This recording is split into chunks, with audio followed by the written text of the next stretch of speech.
काशीनगर गोष्ठी शिक्षा अधिकारी अधीन अलोड़ा पंचायतर डिडिंगगुड़ा उच्च प्राथमिक विद्यालय ठारे विद्यालय पढ़ाइबा पई अधिका शिक्षकों आवश्यकता को सरकार पूरण न करिबारु आज अभिभावक और ग्रामवासी मिसी विद्यालय गेट्रे ताला पकाई विद्यालय को बंद कर देथिबा सूचना मिली, जहाद्वारा पढ़ुथिबा छात्र छात्री और शिक्षक माने बाहर दंडायमान होई रहिथिबा दृष्टि को आसीथिला। सूचना अनुसार सही विद्यालय रे बाल बाटिका ठारू अष्टम श्रेणी जाए 9टी श्रेणी कक्ष रे प्राय 100 रु ऊर्ध्व पिला पढ़ुथिबा ग्रामवासी कहउछंती।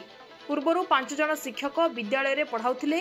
गत किछि मास ହେଲା ସେମାନଙ୍କ ମଧ୍ୟରୁ शिक्षक देवबाज बंधु को डेपुटेशन रे अन्य विद्यालय को पठै देबारु पाठ पढ़ारे व्याघात आसछु बोली कहउछंती। ग्रामवासी दाबी है जो कम पिला और अधिका शिक्षक रहउछंती सेठारु शिक्षक पठाई ए समस्यार समाधान करा जाऊ।